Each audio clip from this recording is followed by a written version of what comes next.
एक फिल्म जो सिर्फ एंटरटेनमेंट नहीं, एक हिस्ट्री लेसन है। रणवीर सिंह, अक्षय खन्ना, संजय दत्त। कैरेक्टर्स फिक्शनल हैं, लेकिन जो दुनिया फिल्म में दिखाई गई वो बिल्कुल रियल थी। आज मैं आपको फिल्म का एक एक सीन तोड़कर बताऊंगा। क्या सच था, क्या बदला गया, और क्या वो चीजें हैं जो बॉलीवुड कभी नहीं दिखाता, क्योंकि असली कहानी फिल्म से कहीं ज्यादा खतरनाक है। फिल्म की शुरुआत होती है क्रिसमस ईव 1999 से।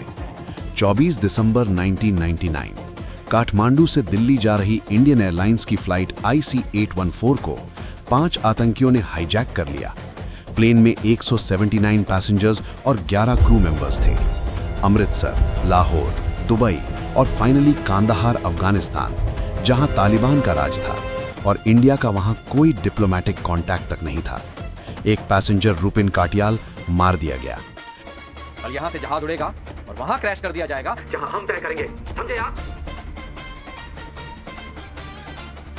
मैं अब तक आपका लिहाज कर रहा था इब्राहिम मियां। हम भी कोई नौसिखिए नहीं है। हमें भी मालूम है जहाज में आपके साथ कौन कौन है। हमें 7 दिनों की नेगोशिएशन के बाद इंडिया को 3 खतरनाक टेररिस्ट्स रिलीज करने पड़े। मसूद अजहर, उमर शेख, मुश्ताक जरगर। मसूद अजहर रिलीज होने के 2 महीने बाद पाकिस्तान गया और 2000 में उसने बनाया जैश-ए-मोहम्मद, जिसने बाद में पार्लियामेंट अटैक किया, पुलवामा किया।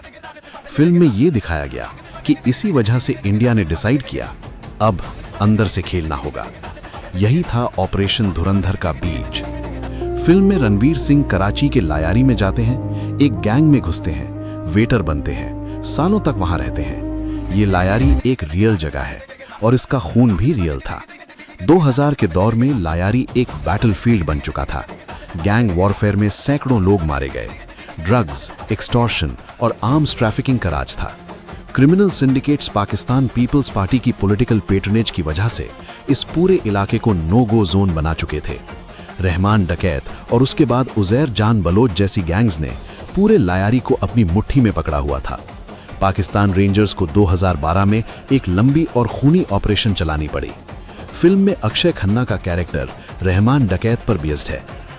इन्फॉर्मेशन थी और उस वक्त हमें इन्फॉर्मेशन मिली कि ये काठौर वाले रास्ते से शहर की तरफ आ रहे हैं। उस इत्तला पे जाके नाकाबंदी की गई, वहाँ पे क्रॉस फायरिंग हुई, उसमें रहमान डकैत मारा गया। रहमान डकैत को ये ऐसा कोई बच्चा तो नहीं था जो उसको दोस्त ने बोला और हमने चप्पलों में भागे और जाके हुआ। वहाँ पे ठीक ठाक एनकाउंटर हुआ, 8-10 लोग थे वो। असली रहमान डकैत को 2009 में SP चौधरी असलम ने एक पुलिस एनकाउंटर में मार दिया था और उस एनकाउंटर स्पेशलिस्ट का नाम था चौधरी असलम। फिल्म में संजय दत्त का कैरेक्टर। SP चौधरी असलम खान 1963 में मानसेहरा में पैदा हुए। 1980s में सिंध पुलिस ज्वाइन की। पाकिस्तान का डर्टी हैरी कहा जाता था उन्हें। क्राइम इन्वेस्टिगेशन डिपार्टमेंट के हेड बने, लायारी टास्क फोर्स लीड की। वो एक ऐसे ऑफिसर थे जो एक्स्ट्रा जुडिशियल एनकाउंटर्स में बिलीव करते थे। उन्होंने कराची में TTP, BLA, लश्कर-ए-तैयबा सब के क्रिमिनल्स को या तो अरेस्ट किया या एनकाउंटर में मार दिया। उन्हें 5 बार शूट किया गया। उनके घर पर 300 किलोग्राम एक्सप्लोजिव्स वाली ट्रक बॉम्ब चलाई गई। 8 लोग मरे, लेकिन चौधरी असलम जिंदा रहे। A senior policeman dubbed Pakistan's toughest cop is killed along with 3 associates in a Karachi bomb blast. 9 जनवरी 2014 को लायारी एक्सप्रेसवे पर एक सुसाइड कार बॉम्ब ने उनकी काफिला उड़ा दिया। साथ में 2 और ऑफिसर्स भी शहीद हुए। TTP ने जिम्मेदारी ली। फिल्म में संजय दत्त का कैरेक्टर सिगरेट पीता है, गन रखता है, दोनों पार्टीज के लिए खेलता है। असली चौधरी असलम बिल्कुल ऐसे ही थे। उनका फोन रिंगटोन एक प्रेयर से शुरू होता था, ए अल्लाह, और वो डेविड ऑफ सिगरेट्स पीते थे, सीधा टीवी कैमरास के सामने। फिल्म में 2611 के रियल फुटेज और रियल ऑडियो रिकॉर्डिंग्स दिखाई गई। ये वो पार्ट है जब सिनेमा हॉल में सन्नाटा छा जाता है। 26 नवंबर 2008 10 आतंकियों ने मुंबई पर हमला किया। Taj hotel, Oberoi, CST station, Leopold cafe, Nariman house.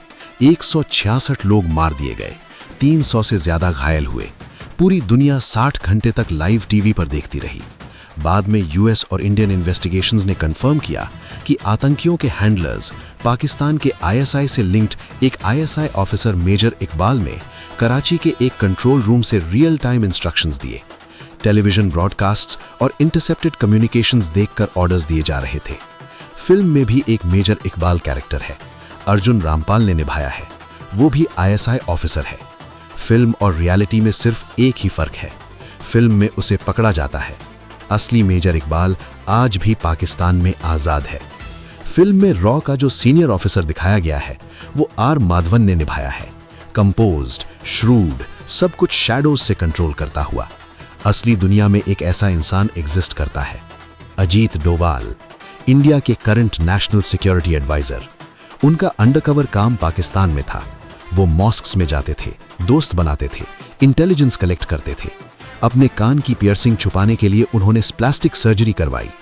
1988 में ऑपरेशन ब्लैक थंडर से पहले अमृतसर के गोल्डन टेम्पल के बाहर एक रिक्शा वाला दिखता था।